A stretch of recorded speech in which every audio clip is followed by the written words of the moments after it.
The guy was just late for work like always. He didn't notice the security guard had a cup stuck in his head. He also didn't see the bright red blood on the elevator door. At that moment, Jack only thought about clocking in. He had no idea something terrible had happened in the company. Dead bodies were lying all over the office area. Just as Jack sat down at his desk, the phone suddenly rang. It was the manager calling him to the office. Jack was ready to get scolded for being late, but today's manager seemed a bit strange. He kept playing with a pencil in his hand. When Jack glanced to the side, he saw something truly terrifying. An employee had pencils stuck all over his body. Before Jack could even react, the mutated manager threw him out of the office. Jack got up in fear and tried to run away. He saw all his coworkers staring at him with angry eyes. He had no idea what was going on, but it looked like everyone had turned into crazy zombies. To survive, Jack ran into a nearby office to hide. He blocked their view and luckily didn't get spotted. But when he looked back, he saw one coworker still working hard at his desk. Jack quickly asked him what was happening in the company, but the coworker looked angry and unstable. Then Jack noticed the drink on the desk. It looked familiar. Was everything caused by this drink? Jack got up and tried to leave, but he accidentally kicked out the power cord. The coworker had worked for 3 days on a report without saving it. He got so mad that he smashed the computer and threw Jack across the room.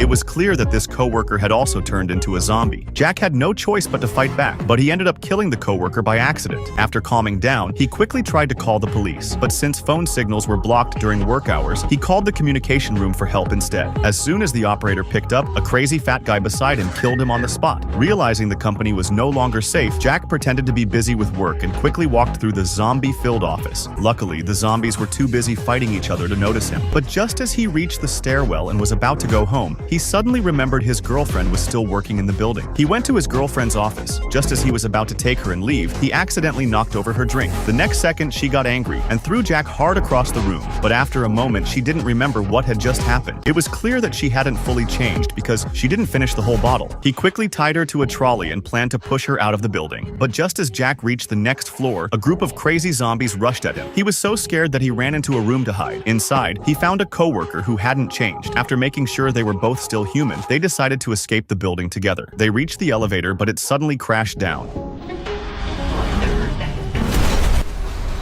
Then the smart coworker said they weren't on a high floor, so maybe they could break a window to get out. Jack picked up a printer and smashed it against the glass, but the glass didn't break. Instead, it triggered the company's security system. It turned out this was a weapons company, and the whole building was protected by top-level anti-terror systems. In the next second, thick steel plates sealed the entire building. Now, there was no way out.